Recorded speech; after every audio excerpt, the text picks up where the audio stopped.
नमस्कार, स्वागत है आपका सिबलिंग स्टडी के इस यूट्यूब चैनल पर। आज हम पढ़ेंगे नातेदारी की रीतियां। उससे पहले हम जान लेते हैं कि नातेदारी होती क्या है।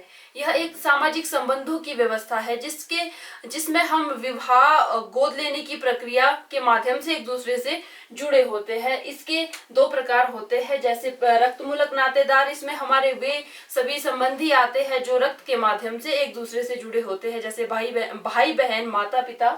और विवाह मूलक नातेदार में वे सभी रिश्तेदार आते हैं जो विवाह के माध्यम से जुड़े होते हैं, जैसे सास ससुर, साला इत्यादि। ये सभी जो रिश्ते हैं ये विवाह मूलक नातेदार में आते हैं।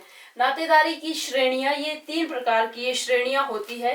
इसमें जो प्राथमिक श्रेणी है उसमें हमारे 8 प्रकार के नातेदार आते हैं, जैसे भाई बहन, बहन बहन, इस तरह के। और द्वितीय में हमारे 33 नातेदार आते हैं और तृतीय में हमारे 151 नातेदार आते हैं।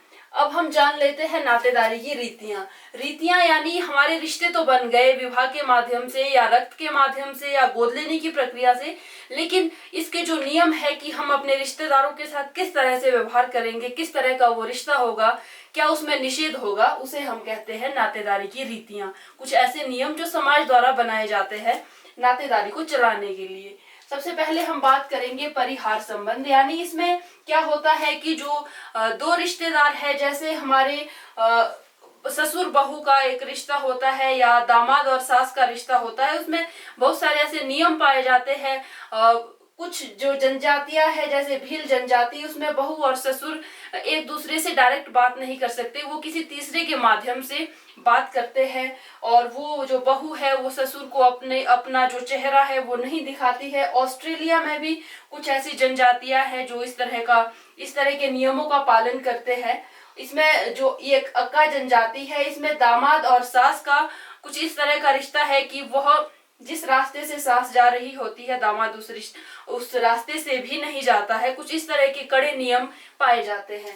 और जो परिहार संबंध है ये इसके बिल्कुल विपरीत है, इसे कहते हैं जोकिंग रिलेशन। जैसे देवर भाभी, जीजा साली का जो रिश्ता होता है, इसमें इस तरह के संबंध पाए जाते हैं। इसमें हंसी मजाक का कुछ ऐसा निषेध नहीं रहता। इसमें जो रिश्ता है वो हंसी मजाक का होता है।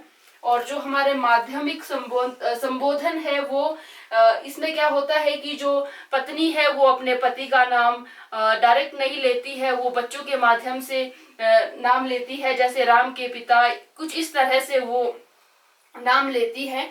और जो हमारे मातुल्य, जो हमारा जो संबंध है मातुल्य यानी मामा, इसमें क्या होता है कि जो बच्चे हैं उसपे मामा का ज्यादा अधिकार रहता है। जब बच्चा 10 या 12 साल का हो जाता है वो अपने मामा के घर रहने के लिए चला जाता है, वो उसी गोत्र का कहलाता है। जो मामा के जो कर्तव्य है पिता से ज्यादा होते हैं, मामा ही उनका पालन पोषण करते हैं, उनकी जो भी जिम्मेदारियां है वो मामा निभाते हैं। इसमें पिता से बढ़कर मामा का स्थान होता है। कुछ इस तरह की जनजातियां हैं जो इस चीज का पालन करती है। और जो ये पितृश्वसा है ये है, इसमें बुआ का अधिक योगदान रहता है संतान पर।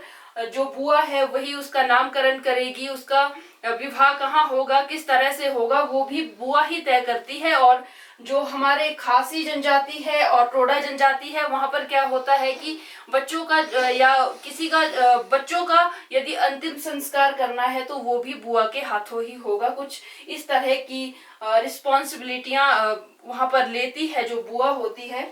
और एक है सह प्रसविता यानी सहकष्टी। ये क्या है कि टोडा खासी जनजाति में इस तरह के कुछ नियम है। जब पत्नी गर्भवती होती है तो पति भी उसी तरह का व्यवहार करता है, वो भी जिस तरह से दर्द में वो स्त्री चिल्ला रही होती है वो पति भी उस तरह का एक नाटक करता है। और जिस तरह का खाना उसकी पत्नी खाती है वो भी उसी तरह का खाना खाता है। जिस तरह के निषेध उस पत्नी को होते हैं वो पति भी सेम उसी तरह के नियमों का पालन करता है।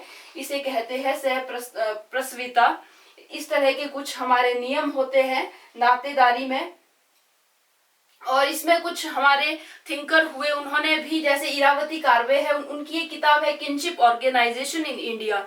इसमें इन्होंने भारत को नातेदारी के आधार पर 4 भागों में बांटा है और कहा है कि किस तरह से अलग अलग जो उन्होंने भागों में उसे बांटा है कि किस तरह से वहां पर अलग अलग तरह के नियम पाए जाते हैं, उत्तर भारत में कैसे है, दक्षिण भारत में कैसे है, उन्होंने किनशिप के आधार पर इसको बताया है। इनकी ये बुक पब्लिश हुई थी 1953 में।